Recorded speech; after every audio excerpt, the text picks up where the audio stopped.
to say that it's clear that around the world there are more and more people committing themselves to ending the war on drugs, which has clearly failed as a public health policy in limiting the harm that drugs may do. In fact, the whole criminal sanctions method of approach to drug distribution has failed quite clearly. In the US, people like George Shultz, former Secretary of State, quite happy to be openly associated with organisations who are working to end prohibition in the United States.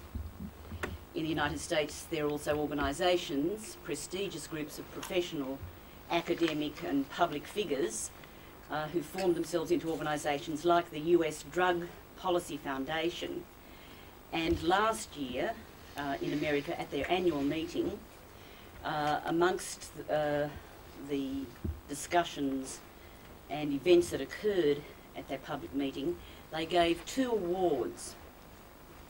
They gave the Robert C. Randall Award for public action to end prohibition of hemp to the man on my right here, Jack Herer, and they gave the Justice Gerald Adain Award for law reform to Michael Moore.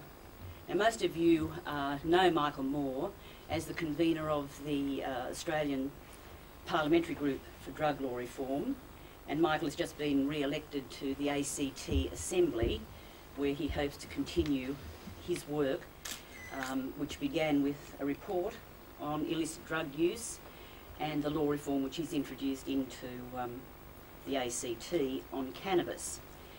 Jack has taken a different path in public policy, and that is that he's actually written several books, one of which, The Emperor Wears No Clothes, which reveals the history of hemp, the 5,000-year-old use of hemp by human communities, and the fallacies that have arisen in only the last 50 years with the prohibition of hemp.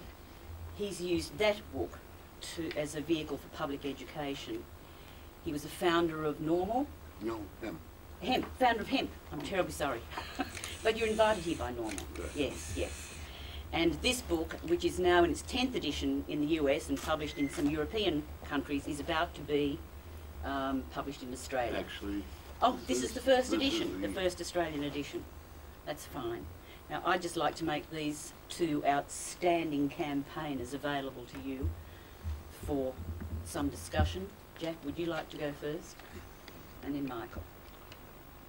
well, basically, about 23 years ago, I found out about hemp and marijuana being the same plant. Nobody in America, virtually nobody in America, knew that they were the same plant. And about 1973-74, we realized that hemp had been paper and fiber and sailcloth, that canvas was the Dutch pronunciation of cannabis, and all sails were made from marijuana.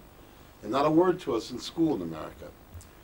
We had gone through an era in America where not one word is mentioned to us in school at all, from kindergarten through college, that 85% of every bit of cloth ever made in America, and indeed throughout the world, was made from marijuana.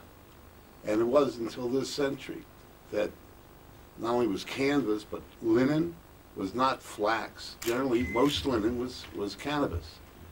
That rugs and drapes and curtains and towels were cannabis. That hemp is 4 times softer than cotton, 4 times warmer than cotton, 4 times more water absorbent than cotton, 3 times the tensile strength than cotton, 26 times longer lasting than cotton.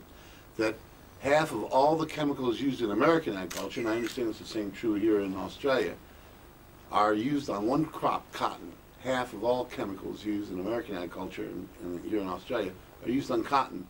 And hemp has no enemies. There's never been an enemy for marijuana except the government and the police. It is the best and fastest growing thing on earth. It's the biggest growing thing on earth. It is the healthiest of the 3 million plants that grow on earth.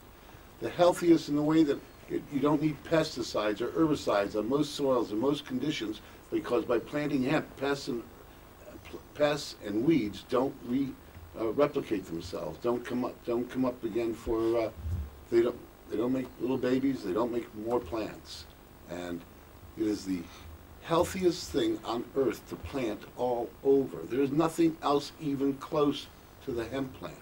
It is an insane policy of a synthetic government to outlaw the #1 plant through the #100th plant on earth for paper. No trees ever have to be cut down again.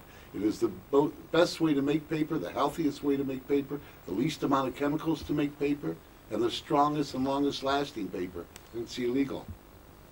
And the same is true in cloth and fiber. Everything I'm wearing, my suit, my shirt, my tie, even, I hate to do this, my shoes, are made from 100% hemp.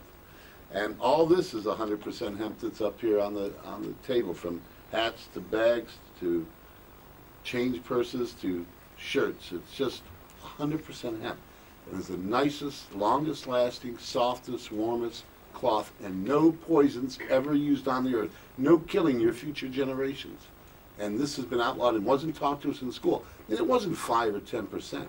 It was 85% of everything that was in Australia or in America 100, 150 years ago.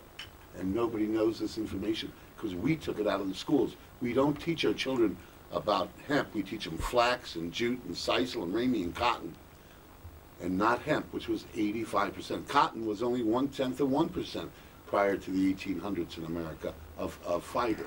And yet that's all the kids know about is cotton. They don't know a word about hemp. And we're here to teach people this information. And as far as the medicine is concerned, hemp is the safest therapeutically active substance known to mankind. There are 3 million potential things that you can use on earth for a medicine, and hemp is the safest. And certainly if it isn't the safest, it's within the 10 safest. Nobody has ever died from marijuana in the long history of mankind. There has been a single death of anybody except people that were shot by the police. Thanks, Jack.